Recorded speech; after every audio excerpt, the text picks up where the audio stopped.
Well, now that we have the ability to speed the tram up, we won't be sticking around in areas that we don't strictly need to be in for any longer than necessary. We've got a few more things to unlock before we hit the final area, though, and that means hitting pretty much everywhere we've already been. Ah, our first landmark. I suppose if you don't know what you're looking for, you can miss this one, but all you really need to do is look left instead of right.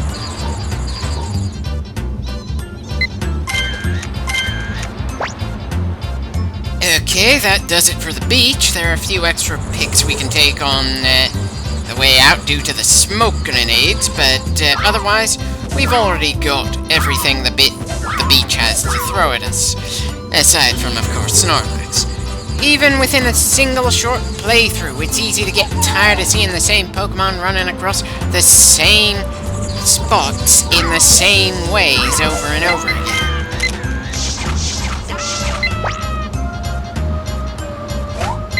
Just how many Pikachu are on this island, anyway?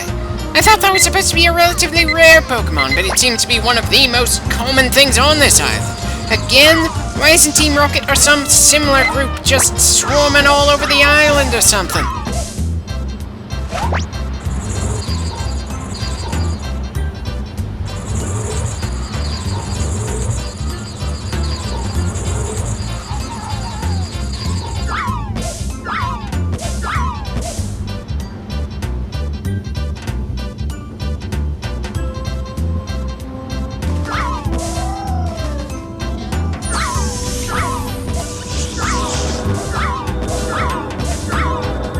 Darn, was really hoping that something fresh would burst out of the water there. Ah, well, we're never coming back to this beach again. Time to pick our picks, then move on.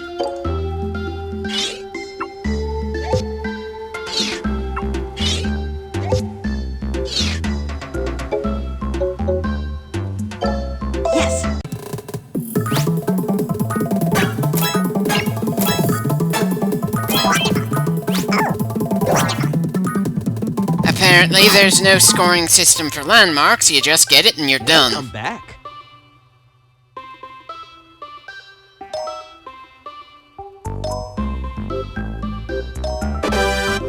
Oh, now we get the bloody flute, after I said we're never going back to the only area with a Snorlax. I swear, it's almost like the Professor is the closest thing to an enemy we've got around here. Or maybe it's just that his antics in this game remind me of Adam from Metroid Other M, a game I'm most definitely on the fence for if I'm ever going to record for later commentary. Seriously, crappy storytelling and a control scheme that seems to defy most means of actually making it playable on an emulator of any kind? Ugh. And of course, not a single bloody reaction to the flute from the Pikachu at the start of this area. Oh boy.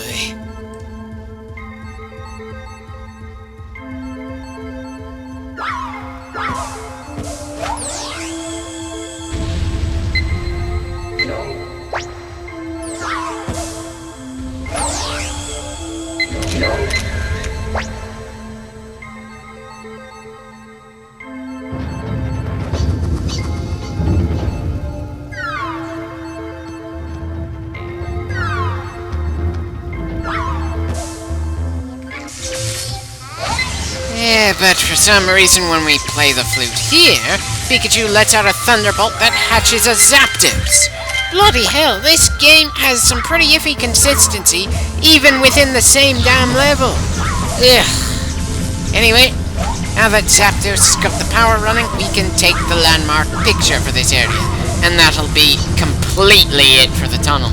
Anyone else find it funny that this game has been so short, but yet I'm still pretty damn eager to finish it off and move on to something else in a hurry?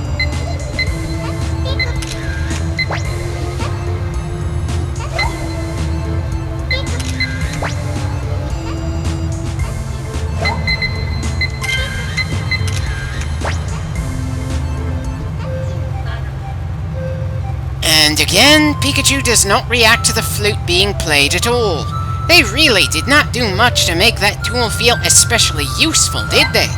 Of course, even in the main games, it's something that it's very easy to forget that you even have. Just use it for one especially critical bit of clearing the road, then maybe use it again if anyone in your team falls asleep in battle and you don't want to wait for them to wake up on their own.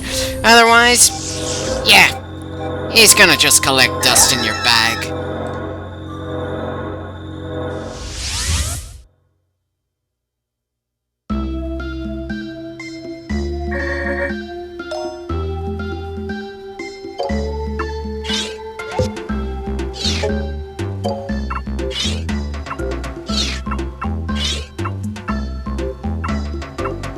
Yeah, the one with the glowing ball right behind Zapdos looks more impressive to me.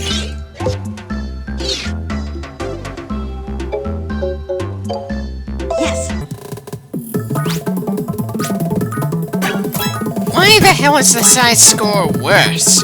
And what kind of pose can you get from a cocoon on a string?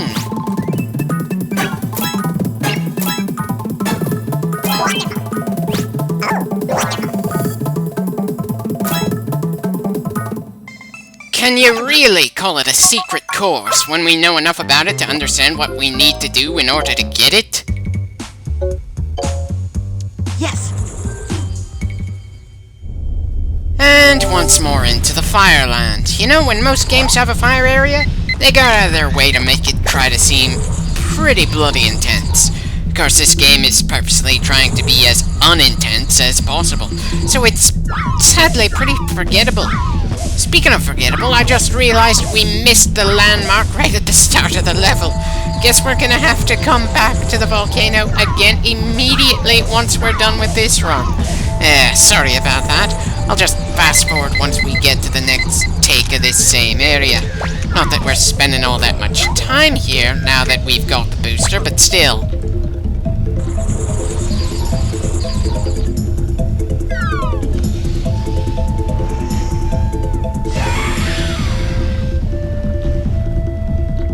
Good God, the more I look at this lava land, the less I like it, even if I am a fan of the Pokemon that reside in it.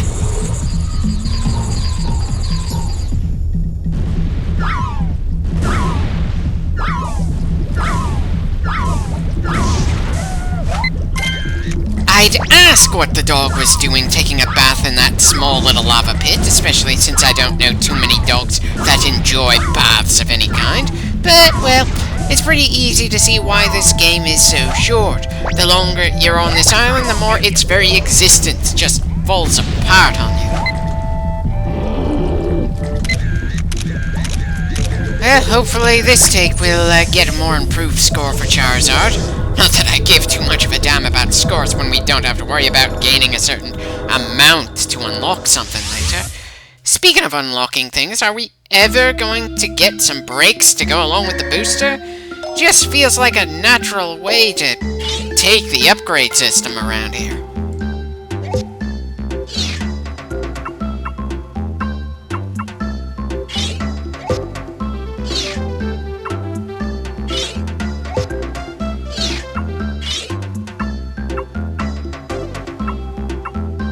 Well, that looks about as good as we're gonna get from this particular run. And once again, I am hitting myself for not getting the landmark picture so we could be done with this level already. Yes.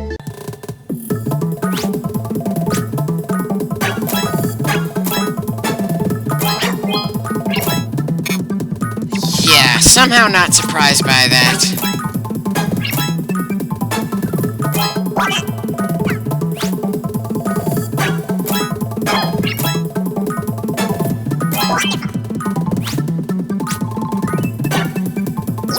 Why is everything else that is around 250 or above acceptable, but for Charizard it needs to be a much higher size score? And really? I think size was the wrong word to use considering the bloody lizard took up over 3/4 of the photograph.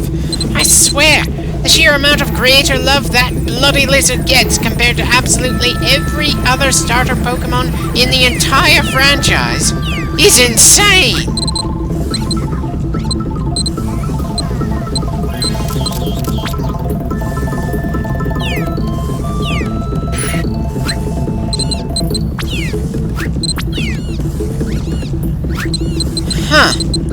small army of Charmanders.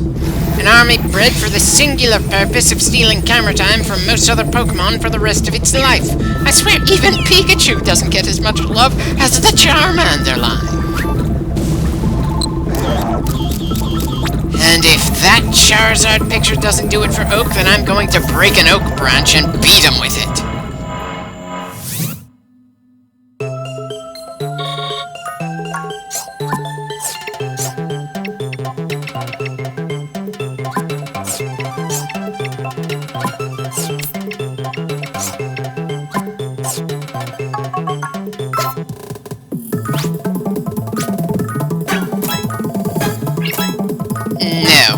He just finished evolving, not waking up.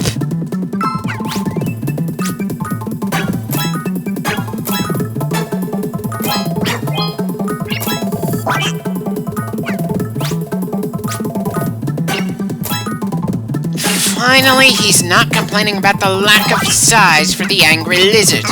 Anyway, now that we're done with the volcano, it's on to the river.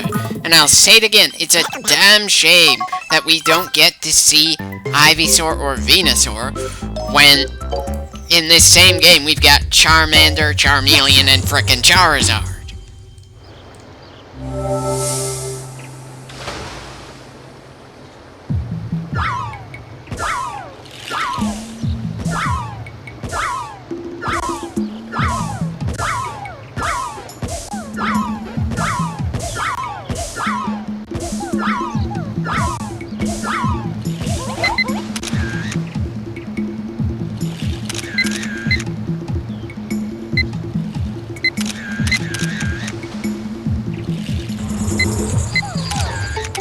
Yeah, that's definitely gonna get some more points for Poliwag there.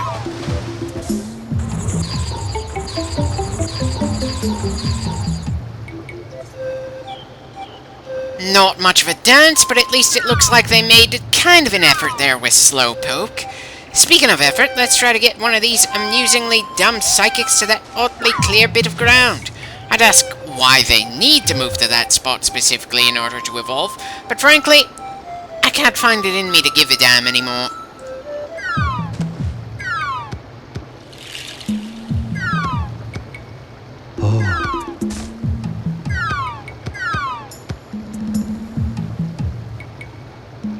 Okay, time to go fishing, Pinky.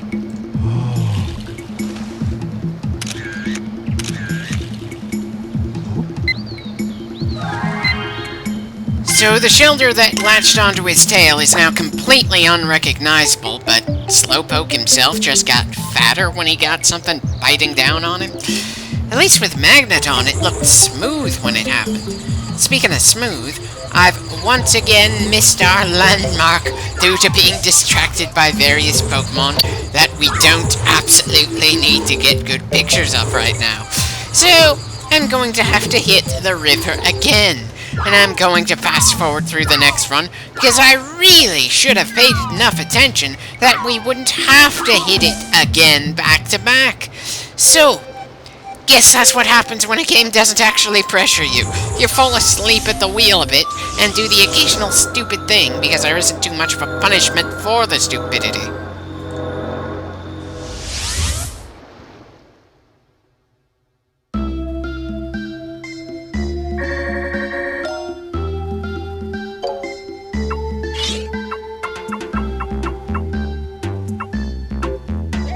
Yeah, that's probably the best Poliwag pick. Too bad Poliwhirl and Wrath aren't in this game.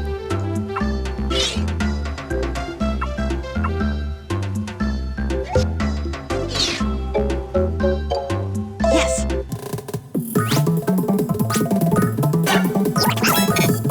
Oh, are you fucking kidding me, Oak?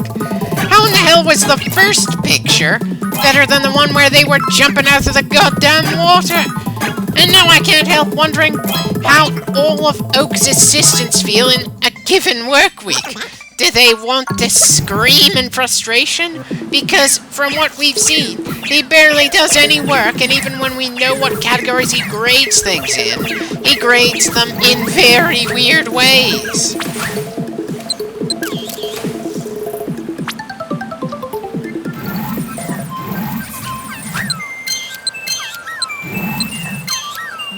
And that does it. We are done with the river. As a side note, I've got no idea why the smoke that comes out of Vileplume's flower would somehow prevent the professor from seeing that landmark right behind it. Sure, the smoke would be in our line of sight, but I certainly think it's transparent enough that the professor could see everything he needs to for it.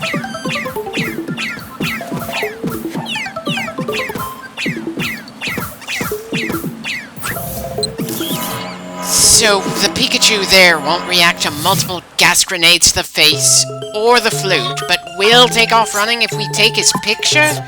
Bloody hell, the triggers in this game could have used a bit more work. But sadly enough, there's still a lot more attention to detail here in this game than in Pokemon Sword and Shield.